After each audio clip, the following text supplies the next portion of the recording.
Who does this SUV belong to? It's mine.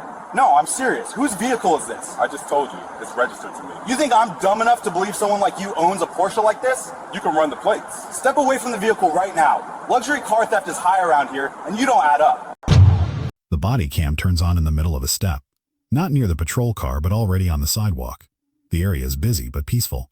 It's a commercial district just outside downtown. Restaurants are open. People are walking by at a steady pace. Valet attendants move between cars. Parked right at the curb in front of a high-end office building is a black Porsche SUV. The engine is off. The driver's door is closed. Standing beside it is a man. A black man in his early 40s. He's dressed in business clothes, a tailored navy suit, sunglasses on, a phone in one hand, a key fob in the other. He isn't pacing. He isn't looking around nervously. He's simply waiting. He stands like someone expecting a meeting, not someone trying to avoid attention. But across the street, a patrol cruiser slows down. From the officer's point of view, the scene looks different. A luxury vehicle. A black man standing next to it, not getting in. No visible valet ticket, the plates haven't been checked yet. Instead of verifying first, an assumption fills in the empty spaces. The cruiser pulls sharply to the curb. The door swings open. The body cam shakes slightly as the officer steps out. His posture is tense before he even says a word. No greeting. No introduction. No introduction. His hand rests near his holster as he walks up. The man notices him right away, but he doesn't react defensively. He just watches calmly. Waiting. You waiting on the owner? The officer asks. No hello. No explanation, just an accusation hidden inside a question. The man lowers his sunglasses a little. I am the owner. The officer stops walking. He studies him more closely now. Then he looks at the Porsche, then back at the man. His expression tightens. Yeah, he says with doubt in his voice. Yes, the man repeats. The officer circles slightly toward the back of the SUV. He scans the plates, the trim badge, the condition. Luxury trim. Dealer tag still on the frame. He walks back around, still not convinced. Mind telling me whose vehicle this is? He asks again. It's mine. The man answers calmly. The officer lets out a slow breath through his nose. A step away from the vehicle. The order comes quickly. No reason given. The man blinks once. I'm sorry? I said, step away from the vehicle. The man obeys. He takes calm, careful steps back onto the sidewalk. His hands stay visible, because the situation has already started to escalate and he knows it. You got ID? The officer asks. Yes? A registration? Yes. Well, then why are you just standing here instead of getting in? I'm waiting for someone from the building. The officer tilts his head slightly. His suspicion grows instead of fading. You expect me to believe that? The man pauses. I'm not sure what you mean. The officer gestures toward the Porsche. Because cars like this usually don't belong to your kind. Silence explodes on the sidewalk. A few pedestrians slow down. A valet attendant looks over. Phones quietly start to rise. Before we go any further, comment where you're watching from. Let's see how far this story travels. The man takes a slow breath. He doesn't react emotionally. He just processes the words. Oh, my kind. He repeats calmly. The officer shrugs.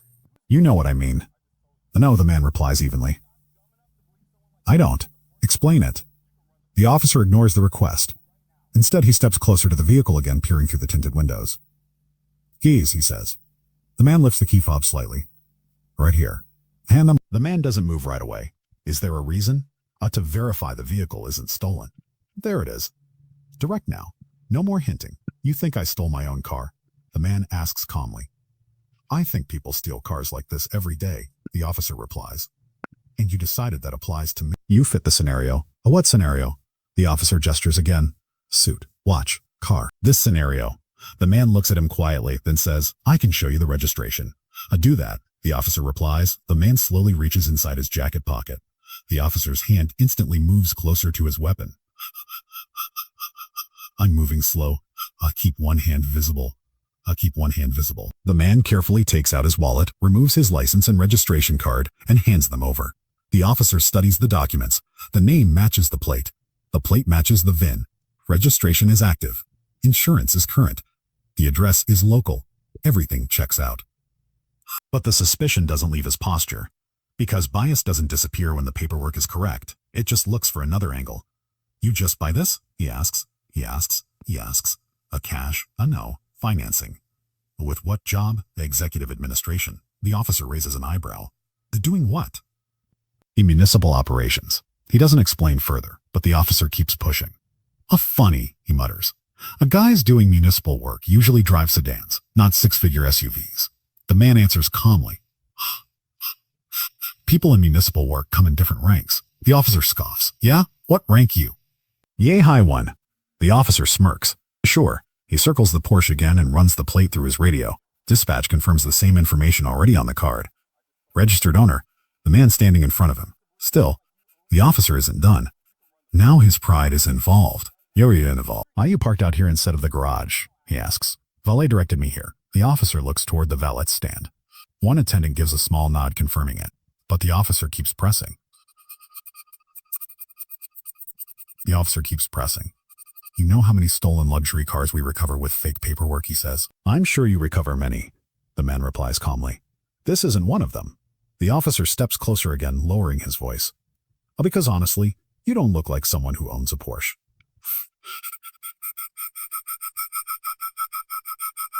Not suspicion about owner. The man folds his hands calmly in front of him. And what exactly does someone who owns a Porsche look like? The officer shrugs. Not like you. Silence falls again. The body cam records every word. Pedestrians are fully watching now. Because tone matters more than volume. And the tone has crossed into profiling. The officer hands the registration back, not with respect, just enough to finish the procedure while keeping his doubt alive. Well, he says, until I'm sure everything checks out, you're not going anywhere. I wasn't going anywhere. Man replies calmly. He was waiting for a meeting. What meeting? Inside the building. With who? The man pauses slightly, then answers, the executive board. The officer laughs softly. Yeah. Yes. Doing what? The man looks at him directly now. His posture shifts. Controlled. Certain. Assuming command. The officer frowns. A command of what? The man adjusts his cuffs. Calm. Steady. Of the department. The officer blinks once. He's processing, but he doesn't believe it. The meaning hasn't fully landed yet. And that misunderstanding is about to explode the moment someone from inside that building walks out to greet him. Because the man accused of stealing the Porsche didn't just own the vehicle. He outranked the badge questioning him. Question. The officer stands a few feet from the Porsche SUV, posture stiff, arms slightly away from his sides like he's physically holding up his authority. Across from him, the man remains calm and composed, still holding his phone and key fob, still not raising his voice. But the tension between them has shifted, because the officer heard the words, assuming command, and his mind rejected them instantly. The command of what? The officer repeats, his tone sharper now. Not curious, challenging. The man holds his gaze evenly. Of the department. The officer lets out a loud scoff. This time he actually laughs. Yeah, all right, he says, shaking his head. You expect me to believe that? I'm not asking you to believe anything. The man replies calmly. I'm stating why I'm here.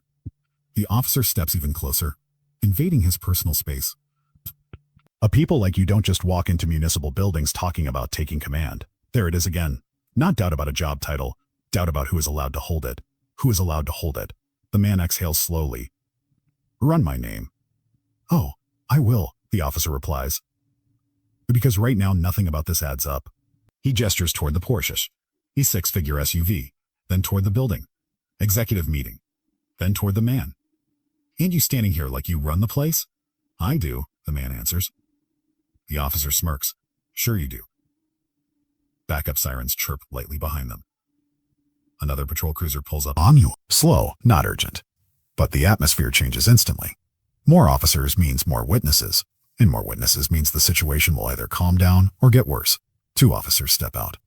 They approach carefully, reading the scene before speaking. What's going on? One of them asks. The primary officer answers quickly, controlling the story. A possible stolen vehicle, he says, nodding at the Porsche. A subject claiming ownership. Story not lining up. The backup officer looks at the man, then at the SUV, then back at the primary officer. A plates run? Yeah. Return. Yeah. Return. Registered to him. The backup officer pauses. So what's the issue? The primary officer exhales sharply.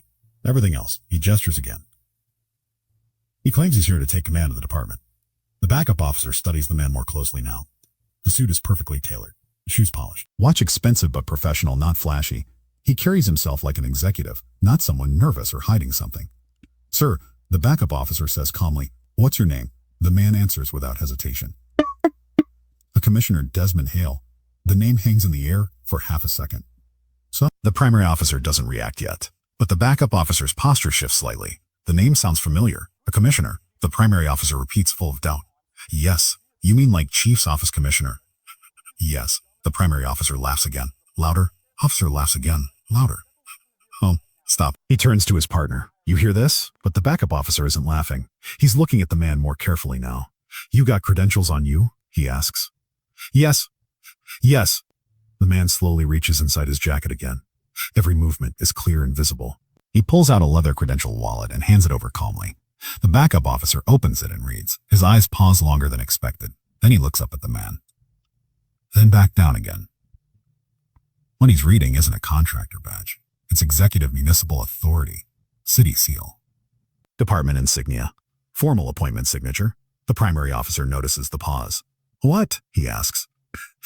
The backup officer doesn't answer right away. He studies the credential one more time, then hands it back respectfully. A small action, but filled with recognition. "You might want to run that through dispatch," he says quietly. The primary officer frowns. But instead of casual chatter, dispatch responds formally. "Unit requesting verification. Stand by."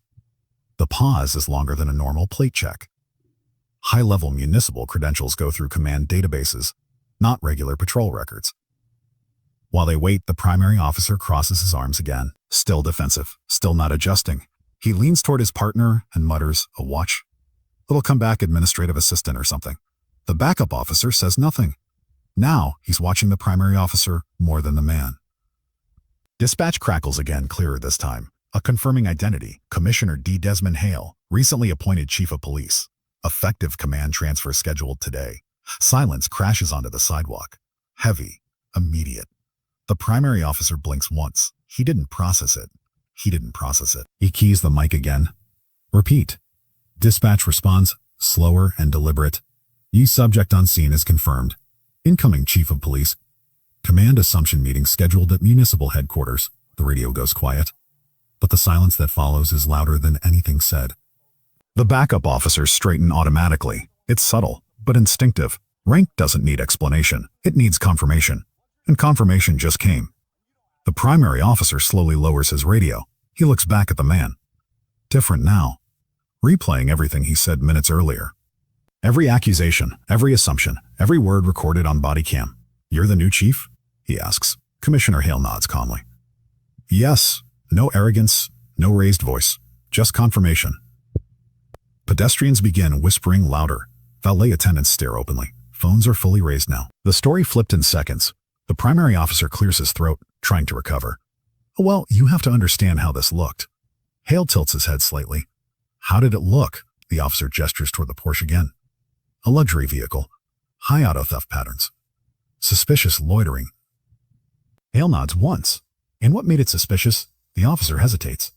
"Because the real answer cannot be said professionally. You said cars like this don't belong to my kind." Hale says calmly. The officer says nothing. The body cam already captured it. Denying it would be useless.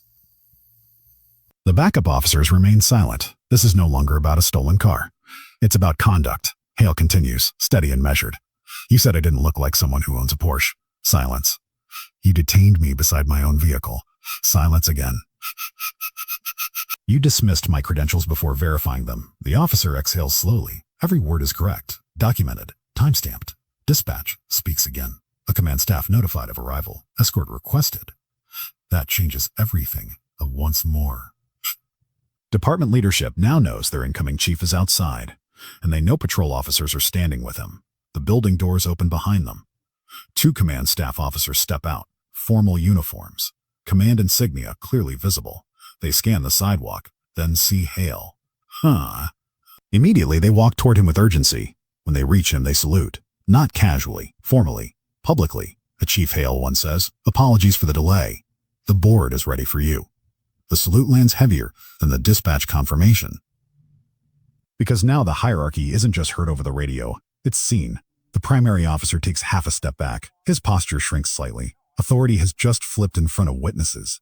And the realization settles fully.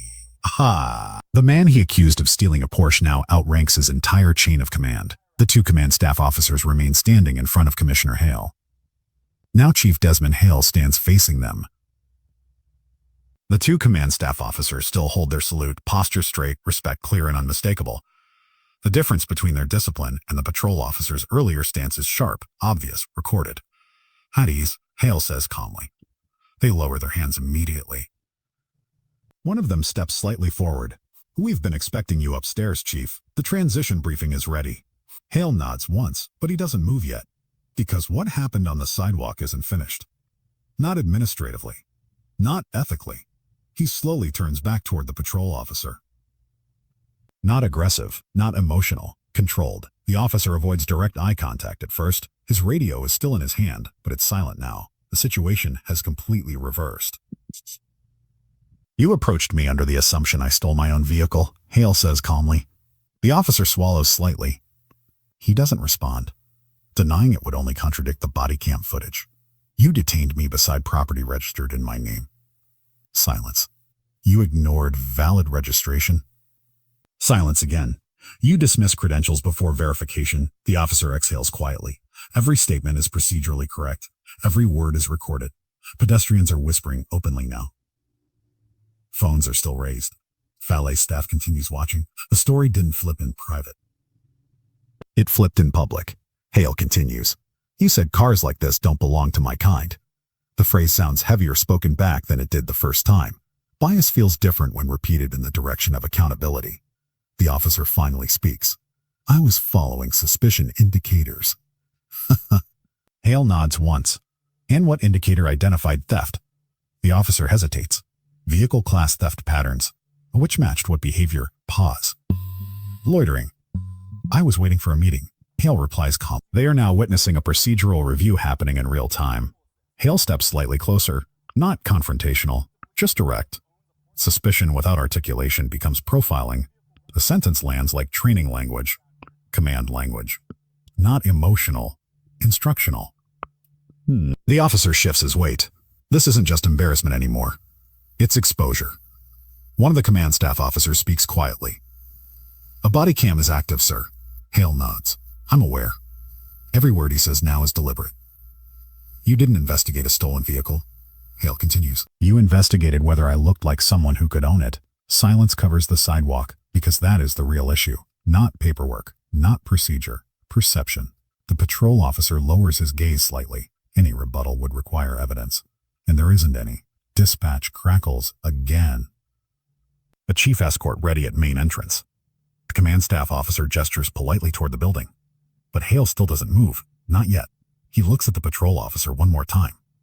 Not hostile. Controlled. Authority isn't demonstrated by escalation, he says. Pause. It's demonstrated by judgment. It sounds like something from an internal training briefing, except this lesson is happening live, publicly. The officer gives a faint nod. Acknowledgement's the only professional response left. Hale adjusts his cuffs, straightening his suit again, and reaches for the Porsche door. But before opening it, he pauses once more. One final clarification, he says calmly. You ran my plates, because the answer would confirm procedural failure. Hale nods once, not in anger, in closure. The lesson has already landed. He turns toward the command staff officer. Let's not keep the board waiting. They nod and step aside respectfully. Valet attendants straighten as he walks past. Pedestrians shift to give him space. Phones are still recording. The patrol officers remain on the curb, quieter now, because this stop didn't end in an arrest. It ended in exposure. Hale enters the building. The glass doors close behind him. Reflections of patrol lights flicker across the surface as they shut. And on the sidewalk, the power shift lingers. Everyone there understands one thing. The man accused of stealing a Porsche just walked inside to assume command of the department that accused him. The body cam keeps recording. Keeps recording. The patrol officer stands silently beside the SUV he believed was stolen. That footage will travel far beyond this curb, into supervisory review, command evaluation, conduct assessment. Because once bias is documented on body cam, it stops being opinion. It becomes evidence. If you're enjoying this documentary so far, like and subscribe. Because what comes next isn't just awkward silence, it's internal review. badge accountability, and a chief of police deciding what happens to the officer who profiled him on his first day in command. The body cam continues recording even after Chief Desmond Hale disappears through the glass doors of headquarters. The patrol officer remains standing on the sidewalk, silent. The black Porsche SUV sits exactly where it was, shining under the midday sun, untouched, undisputed, undutched, undisputed. Registered to the man who just walked inside to assume command of the entire department. But the moment isn't over, because body cam doesn't stop when confrontation ends. It captures the aftermath. And the aftermath is where consequences begin to form. Quiet enough not to make it worse, but still clear on the audio. "I'm in," he mutters softly. Not judging, just processing. Another officer shakes his head slightly. Everyone present understands the weight of what just happened. Hand near a weapon during a non-criminal contact. Detainment posture without cause. Profiling language recorded on audio. Credentials dismissed before verification. These aren't gray areas in policy. They are clear review triggers. A supervising sergeant arrives moments later. He monitored the dispatch traffic tied to command staff notification. He steps out calmly. Posture controlled, clipboard already in hand, because when a supervisor arrives after command level contact, documentation follows. He approaches the group slowly. "What happened?" No accusation in his voice. Just procedure. The primary officer answers first. His voice is lower now than before. A suspicious vehicle contact. The sergeant nods once. Outcome. The officer hesitates briefly. A vehicle registered to subject. A subject identity? Sergeant stops writing for a moment. He looks up longer than usual. Hearing it directly hits differently than hearing it over dispatch. "You drew him out?" The sergeant asks. "A no weapon drawn." The officer answers quickly. Technically true, but hand placement, tone, and escalation are still reviewable. The sergeant continues writing. "Verified before or after detainment posture?" After. Another note goes down on the clipboard. One of the backup officers adds quietly. "A command staff witnessed the final interaction. That detail matters. That detail matters." Because when a supervisor witnesses something and command staff are present, the level of review automatically increases. The sergeant closes his clipboard slowly. A body cam will be flagged for audit. He says calmly, "It's not punishment language. It's procedural language. It's procedural language." But everyone understands what it means. Use of contact review, conduct analysis, bias language assessment, command exposure evaluation. The patrol officer gives a small nod. Arguing would be pointless. Body cam doesn't forget tone. It doesn't forget wording. It doesn't forget the order of events. Across the street, civilians slowly begin to leave. Phones lower. Conversations spread. Public perception forms faster than internal review ever does. And today, perception wasn't built on rumor. It was built on footage. Inside the building, Chief Hale walks beside command staff toward the executive conference floor. His pace is steady and professional, not rushed, because composure is part of command presence. One of the deputy chiefs speaks quietly as they walk. "Yes, sir. We were notified of the contact." Hale nods once. "I assume so. I will initiate review." Hale stops briefly and turns slightly toward him, not angry. Measured. Make sure it's procedural," he says calmly. Pause. A nod personal. The deputy nods. "Yes, Chief," because Hale understands something important. Accountability carries more weight when it is institutional, not emotional. Back outside, the patrol officers begin clearing the scene, but the energy feels different now. Embarrassment may fade, but recorded conduct does not. One of the backup officers speaks quietly to the primary officer as they walk back to their units. "You've got to run verification before narrative, man." It isn't an attack. It's field advice. Officer to officer. The primary officer nods faintly. "I know." And now he truly does. Hours later, internal review flags are already logged. Any body cam involving command personnel, public profiling language, and escalated detention posture is automatically routed to administrative evaluation. Not optional. Mandatory. Mandatory. Days pass. The footage is reviewed frame by frame. Audio is transcribed line by line. Training officers sit in during the analysis, because moments like this don't just discipline.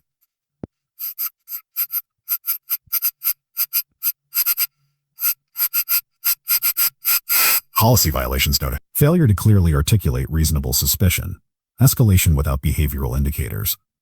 Profiling language inconsistent with department conduct policy. Mandatory bias recognition retraining. Field conduct probation review. Temporary reassignment from proactive patrol. Not career ending, but career ending. But career defining, because documented bias exposure attaches itself to promotion pathways permanently. Weeks later, Chief Hale conducts his first department-wide briefing. He stands at the front of the auditorium, uniform pressed, command insignia official now. He doesn't mention the officer by name. He doesn't reference the Porsche. He doesn't describe the sidewalk encounter. Instead, he speaks about the principle behind it. Authority, he says calmly, isn't proven by who you stop. Pause. It's proven by how you stop them. Silence fills the room. Many officers have already seen the footage during internal training circulation. He continues. A verification before escalation protects citizens. Pause. And it protects you. The lesson lands deeper than punishment ever could, because it reframes procedure as protection, not restriction. Life moves forward. Patrol shifts continue. Calls still come in. Traffic stops still happen. But one quiet change follows the incident. A new training module is added. Ownership perception and bias recognition during high-value asset stops. The footage is anonymized, but the scenario is unmistakable. Real incidents teach better than hypothetical examples. It's a no. Months later, the same patrol officer works security at a community outreach event. His movements are calmer now, his tone more measured. Verification comes first. Because experience, especially documented experience, reshapes instinct. Across the city, Chief Hale continues leading the department. Policy reviews, community engagement, department restructuring. Some mornings, the Porsche is still parked outside headquarters, still gleaming, still his. But now, no one questions ownership when he steps out, because the story didn't end at the curb. It traveled through training rooms. Through command briefings, through policy updates, through mindset shifts, and the body cam preserved everything, not for punishment alone, but for institutional learning. Because once bias is recorded, it can be corrected. And once corrected, it can reshape how authority is carried moving forward.